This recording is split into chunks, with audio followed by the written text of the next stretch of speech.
بسم اللہ الرحمن الرحیم۔ عزیز طلباء، السلام علیکم ورحمۃ اللہ وبرکاتہ۔ پڑھیے گا میرے ساتھ۔ اللہم صلی علی محمد النبی الامی وعلی آلہ وسلم تسلیما کثیرا کثیرا۔ رب یسر ولا تعسر، رب تمم بالخیر وبہ العون۔ رب یسر ولا تعسر، رب تمم بالخیر وبہ العون۔ رب یسر ولا تعسر، رب تمم بالخیر وبہ العون۔ اللہم صلی علی محمد النبی الامی وعلی آلہ وسلم تسلیما کثیرا کثیرا۔ عزیزان من، آپ کے علم میں ہے کہ ہم کاروان اردو میں نظم ستاروں سے آگے جہاں اور بھی ہیں پڑھ رہے ہیں۔ کل ہم نے اس نظم کی ریڈنگ کی تھی۔ آج ہم اس نظم کی تشریح کے حوالے سے کچھ کام کریں گے۔ آپ کے علم میں یہ نظم سر ڈاکٹر علامہ محمد اقبال رحمۃ اللہ علیہ نے لکھی ہے،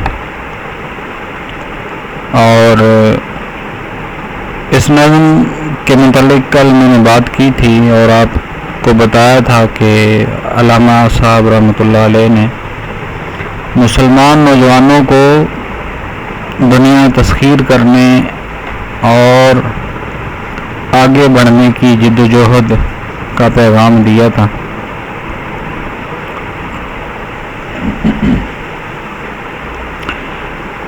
اسی پیغام کے حوالے سے ہم آج پہلے تین اشعار کی تشریح جو ہے وہ آج ہم کریں گے انشاءاللہ۔ آغاز کرتے ہیں جی۔ شعر نمبر 1، ستاروں سے آگے جہاں اور بھی ہیں، ابھی عشق کے امتحان اور بھی ہیں۔ تو سلیس اس شعر کی یوں ہوگی کہ ستاروں سے آگے بھی اللہ تعالیٰ نے جہان بنا رکھے ہیں، یعنی اس کائنات جیسی اور بہت سی کائناتیں، بہت سے جہان اللہ پاک نے آباد کر رکھے ہیں۔ لہذا وہ شخص جو اللہ سے محبت کا دعوے دار ہے، اللہ کے نبی صلی اللہ علیہ وسلم کا امتی ہے، اپنے آپ کو مسلمان کہلاتا ہے، تو اللہ سے محبت اور اللہ کی اطاعت کے حوالے سے اس کے امتحانات ابھی باقی ہیں۔ دوسرا پہلو یہ ہو سکتا ہے کہ عشق کے امتحان سے شاعر کی مراد یہاں محنت، کوشش اور کاوش ہو کہ اے انسان، اے مسلم نوجوان، تو اس فانی دنیا، یہ نظر آنے والی دنیا کو ہی سب کچھ سمجھتے ہوئے اسی پہ قناعت کر کے بیٹھ گیا۔ ایسا نہیں ہے۔ اگر تو دیکھے تو جو ستارے سیارے تجھے نظر آتے ہیں، ان کے علاوہ بھی اللہ پاک نے جہان آباد کر رکھے ہیں۔ لہذا اگر تو کوشش کرے گا، محنت کرے گا، تو ان ستاروں کی بلندی کو کراس کرتے ہوئے تو نئے ستاروں، نئے جہانوں میں بھی جا سکتا ہے۔ یہ کچھ نثری انداز میں شعر کی تشریح لکھی گئی ہے، میں پڑھتا ہوں، اسے تھوڑا توجہ سے سنیے اور سمجھنے کی کوشش کیجیے۔ یہ غزل اقبال کے دوسرے شعری مجموعے بال جبریل سے لی گئی ہے۔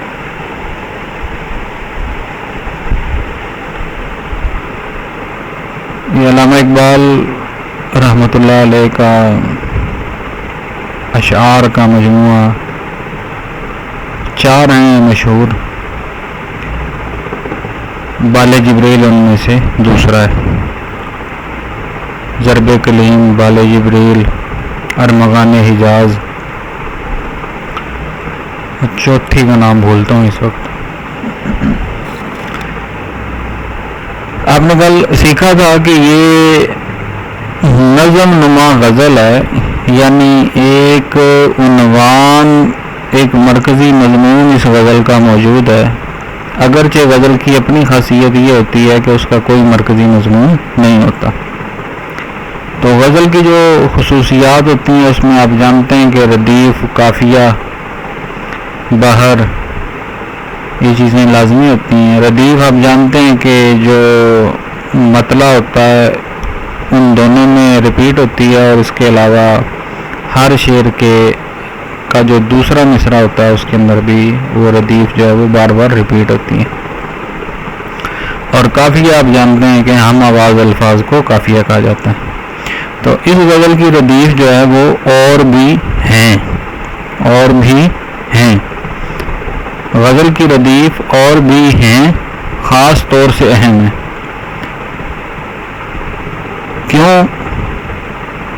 کیونکہ اس پر بہت زیادہ توجہ دینے کی ضرورت ہے. صرف اس ردیف کے مطالعے سے اندازہ ہوتا ہے کہ شاعر کائنات کے ظاہری مظاہر سے آگے کی بات کر رہا ہے. یعنی وہ یہ کہنا چاہ رہا ہے کہ یہ جو اور بھی ہیں لفظ ہیں، 3 لفظ جو ہیں، یہ ہمیں بتلاتے ہیں کہ ہمیں اپنے ویژن کو، اپنے خیالات کو، اپنی سوچ کو، اپنی فکر کو بڑا کرنے کی ضرورت ہے. اگر ہم اس میں وسعت پیدا کر پائیں گے تو ہم نہ صرف اس نظر آنے والے جہان بلکہ نظر نہ آنے والے جہان میں بھی دیکھنے کے قابل ہو سکیں گے.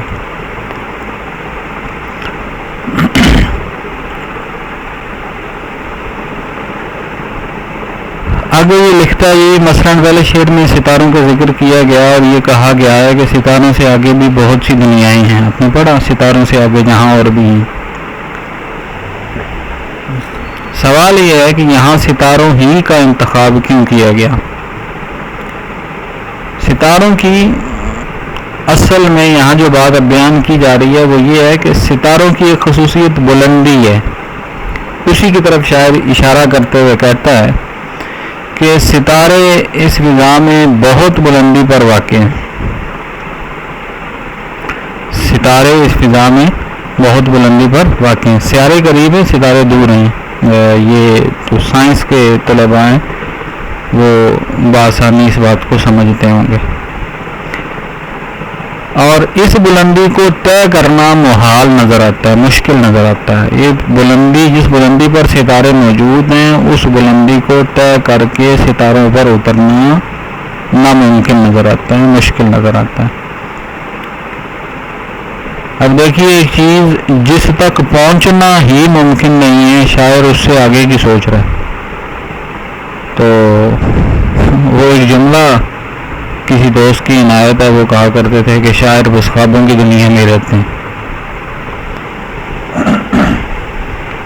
لیکن یاد رکھیے، جس کا خواب نہیں اس کی کوئی زندگی نہیں. خواب دیکھیں گے تو کوشش کریں گے.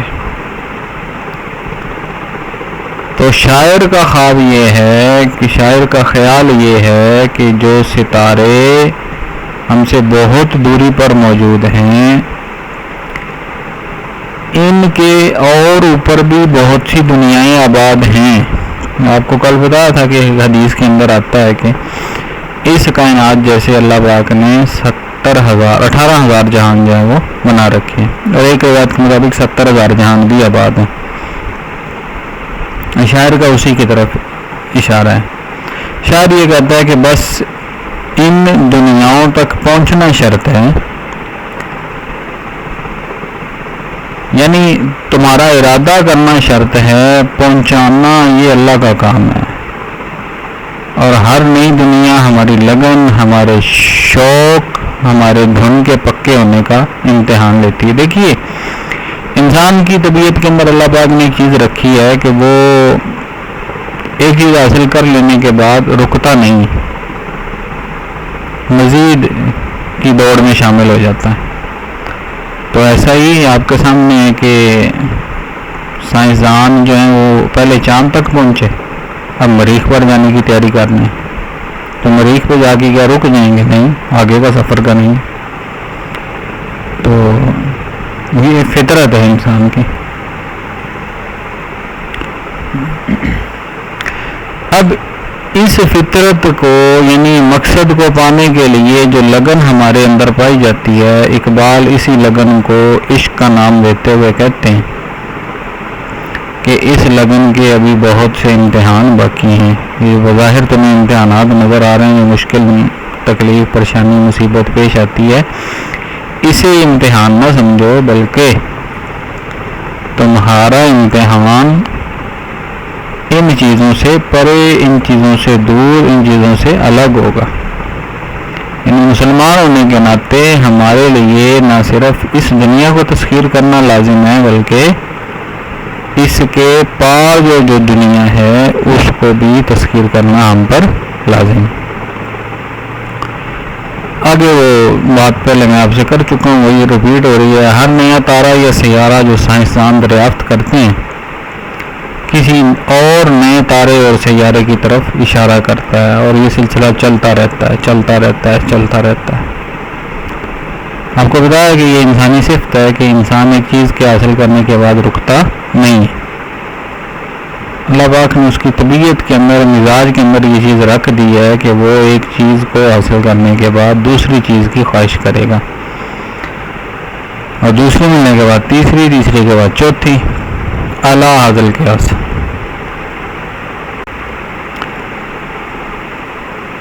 مولانا الطاف حسین حالی رحمۃ اللہ علیہ نے اسی بات کو ان الفاظ میں ادا کیا ہے۔ وہ کہتے ہیں کہ ہے جستجو،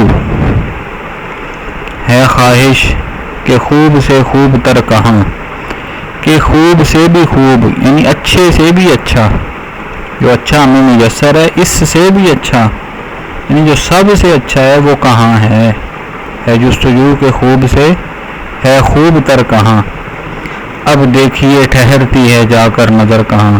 انسان ہے تو نظر ٹھہرے گی ہی نہیں، بس سکون آئے گا ہی نہیں۔ وہ انہو کان عجولا، وہ جلد بازی جو ہے، وہ بے چینی جو ہے وہ انسان کو تنگ کرتی رہے گی، اور انسان آگے کی آگے نئے سے نئے منزل، نئے سے نئے جہان، نئے سے نئی دنیایں تلاش کرنے میں مگن اور مست رہے گا۔ جی یہ پہلا شعر تھا، امید ہے کہ آپ اسے بہتر انداز میں سمجھ گئے ہوں گے۔ اس تشریح کو اپنی نیٹ کاپی میں نوٹ کیجیے۔ چلتے ہیں دوسرے شعر کی طرف۔ تہی زندگی سے نہیں یہ فضائیں، یہاں سینکڑوں کارواں اور بھی ہیں۔ کہ یہ جو دنیا میں نظر آتی ہے یہ زندگی سے خالی نہیں ہے۔ اب شاعر یہاں وضاحت کر رہا ہے کہ جو پہلے تمہیں پیغام دیا کہ ستاروں سے اگلے جو جہان ہیں ان کی تلاش میں نکلو، اب یہ نہیں ہے کہ تم یہ سمجھو کہ اس دنیا میں کچھ نہیں ہے اس لیے ہمیں نئی دنیا تلاش کرنی ہے، ایسا نہیں ہے۔ یہ فضائیں بھی جو ہیں وہ زندگی سے خالی نہیں ہیں، یہ ہوائیں، یہ ماحول، یہ زندگی، یہ کائنات جو ہے وہ زندگی کی رنگا رنگی اور خوبصورتی سے خالی نہیں ہے، یعنی اس کے اندر بھی زندگی کی خوبصورتی موجود ہے۔ لہذا ہے مسلمانوں، تمہیں خیال کرنا ہوگا کہ صرف تم ہی یہاں موجود نہیں ہیں، بلکہ تمہارے جیسی اور بھی بہت سی قومیں اور ملتیں موجود ہیں، یہاں سینکڑوں کارواں اور بھی ہیں۔ شاعر یہ کہتا ہے جی کہ زمین کی یہ فراخی، یہ کشادگی جو ہم محسوس کر سکتے ہیں، جو ہمیں نظر آتی ہے،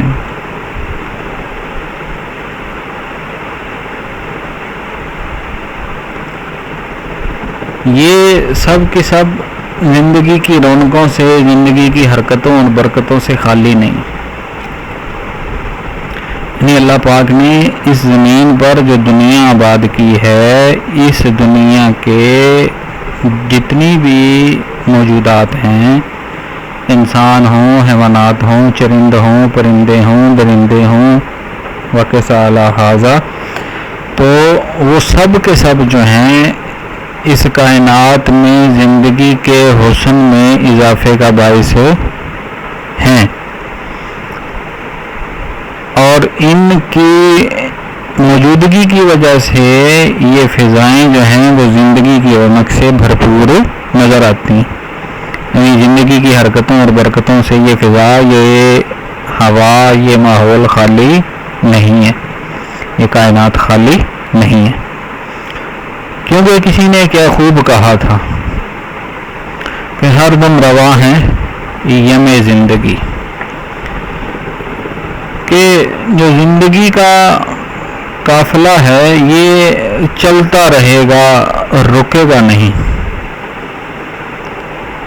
شاعر یہ کہتا ہے کہ اسی وجہ سے میں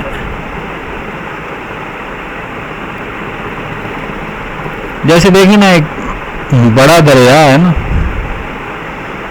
اس میں کیا ہوتا ہے جی کہ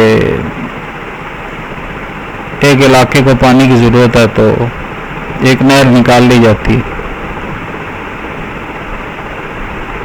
کہیں حالات ایسے آتے ہیں کہ دریا کو تنگ ہونا پڑتا ہے، کہیں حالات ایسے آتے ہیں کہ دریا پھیل جاتا ہے. لیکن دریا کی یہ خوبی ہے کہ وہ رکتا نہیں، چلتا رہتا ہے، چلتا رہتا ہے، چلتا رہتا ہے. یہاں یم سے مراد دریا ہے کہ زندگی کا دریا جو ہے وہ ہر دم ہمہ وقت رواں دواں چل رہا ہے، وہ رکے گا نہیں، نہ کسی کے آنے سے نہ کسی کے جانے سے. زندگی کا جو اللہ پاک نے ترتیب، نظام، سیٹ اپ اللہ پاک نے قائم کیا ہے، یہ رکتا نہیں. اسی وجہ سے شاعر یہ کہہ رہا ہے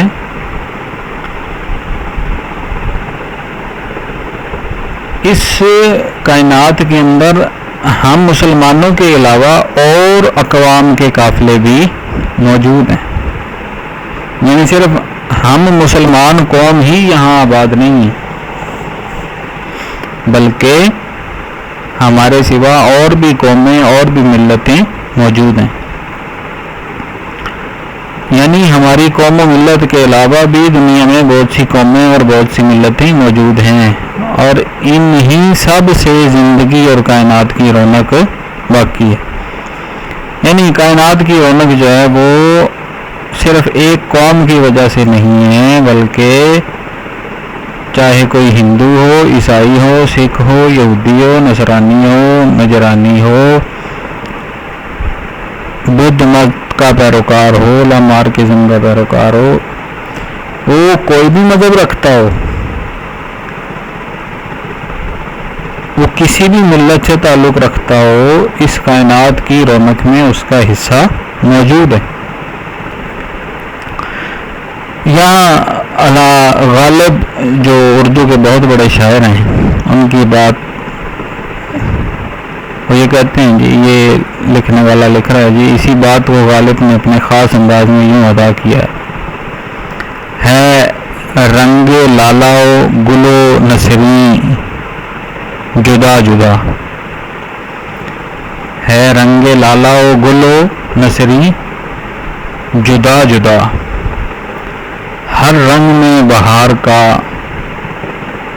ہر رنگ میں بہار کا اسبات چاہیے،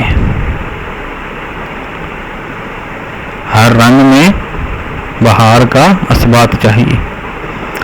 یہ لالا جو ہے ایک بہت بڑا پھول ہوتا ہے اور اسے دنیا کے خوبصورت پھولوں میں شامل کیا جاتا ہے، لیکن اس کی ایک خامی ہوتی ہے کہ اس کے اوپر ایک داغ ہوتا ہے.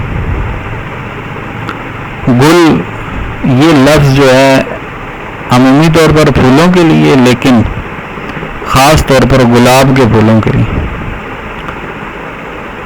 اور نسرین جو ہے یہ بھی یہ ایک قسم کا جنگلی سفید گلاب کا پھول ہوتا ہے.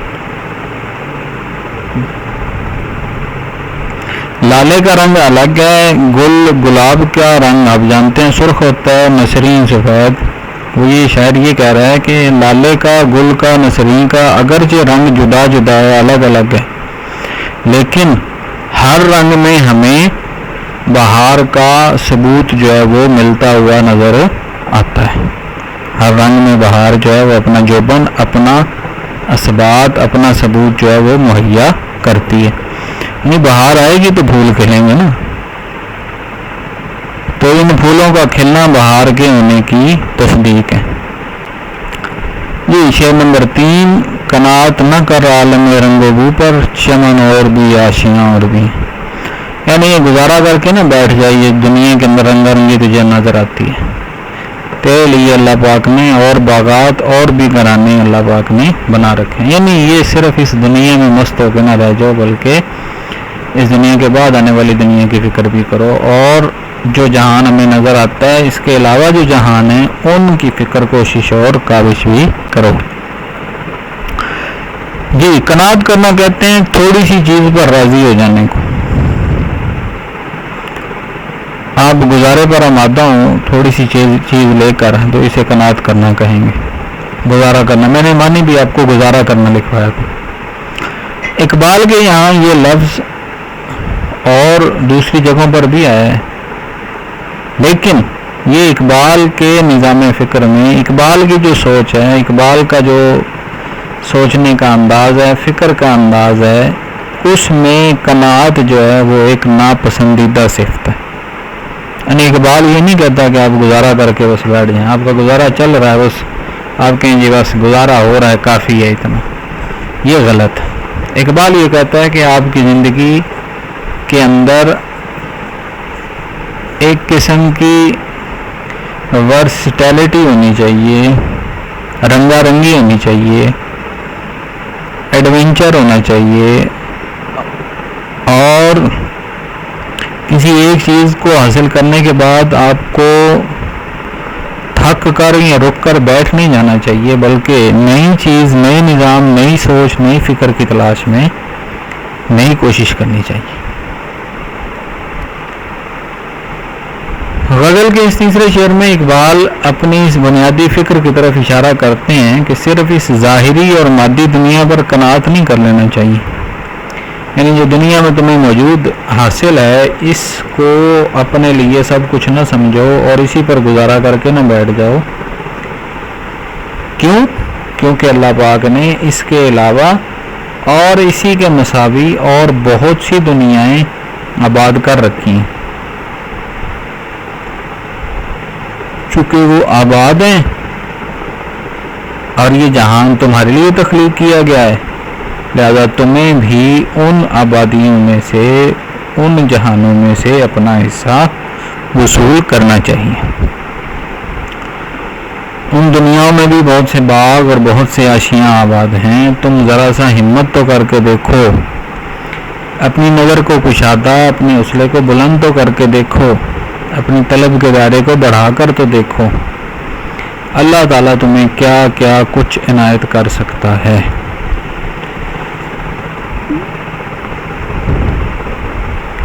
دیکھیے، انسان کے اندر کسی چیز کو حاصل کرنے کا مادہ کب پیدا ہوتا ہے؟ اگر تھوڑا سا غور کریں نا تو اللہ پاک نے آپ کے جسم کا جو حکمران ہے وہ دل کو بنایا ہے. دل حکمران ہے،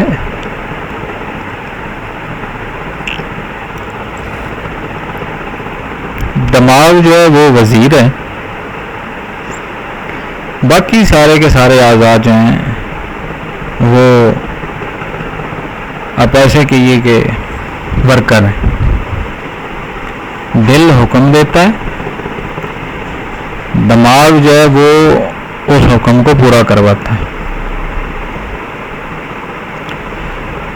اس دل کے اللہ پاک نے 2 جاسوس رکھے ہیں، ان میں ایک آنکھ ہے اور دوسرا کان ہے.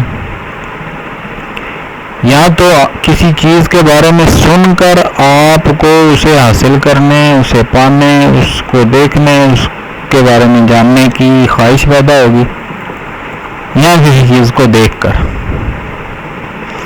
تو یہ 2 جاسوس ہیں جو آپ کی دل کی خواہش کو بدلنے میں اہم کردار ادا کرتے ہیں۔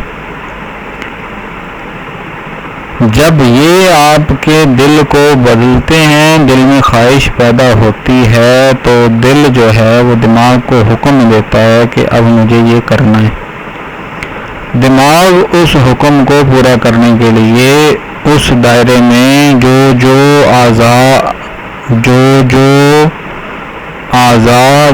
ارکان اسے محسوس ہوتے ہیں کہ وہ اس خواہش کو پورا کرنے میں اہم کردار ادا کر سکتے ہیں، دماغ انہیں حکم دیتا ہے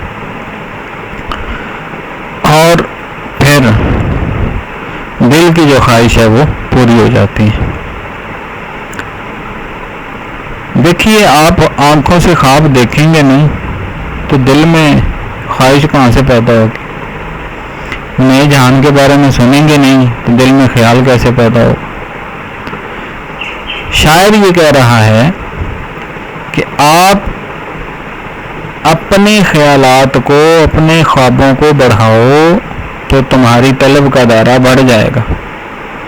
تم اس دنیا پر قناعت کر کے نہیں بیٹھو گے، بلکہ مزید کی خواہش پیدا ہوگی، تو یہ خواہش جو ہے وہ تمہیں ایک نئی دنیا، نئی زندگی، نیا سب کچھ عطا کر سکے گا۔ قناعت نہ کر اس جہان رنگ و بو پر، چمن اور بھی، آشیاں اور بھی ہیں۔ دراصل یہ وہی بات ہے جو جواب شکوہ میں اقبال نے اللہ تعالیٰ کے حوالے سے ادا کی ہے۔ کوئی قابل ہو تو ہم شان کئی دیتے ہیں۔ یہ نور محمد ترہ کئی کے نام سے یہ مشہور ہے۔ تو اقبال یہ بڑا باجبروت حکمران تھا۔ شاعر یہ کہہ رہا ہے کہ کوئی کسی چیز کے قابل ہو تو ہم اسے اس جیسی شان بھی دیتے ہیں، کئی خاندان جیسی شان بھی عطا کرتے ہیں، اور جو تلاش کرتے ہیں انہیں نئی دنیا بھی دے دیتے ہیں، ان کے لیے ہم نیا جہان بھی آباد کر لیتے ہیں۔ جی عزیزان من، آج کے لیے اتنا ہی۔ جزاک اللہ خیرہ۔ آپ بھی سوچئے، اپنے لیے نئی دنیا، نیا جہان تلاش کرنے کی کوشش کیجیے۔ اقبال کے اس پیغام کو صرف یہ سلیبس کا حصہ نہ سمجھیے، بلکہ اپنے لیے ایک پیغام سمجھیے اور خود کو بدلنے کی کوشش کیجیے۔ یہ جہان، یہ دنیا، یہ جو روٹین آپ کے ارد گرد موجود ہے، اس کو توڑ کر ایک نئی روٹین، نیا نظام، نیا انداز اپنانے کی کوشش کیجیے۔ اللہ آپ کا حامی ناصر ہو۔ جزاک اللہ خیرہ۔ اللہ حافظ۔ السلام علیکم ورحمۃ اللہ۔ پاکستان زندہ باد۔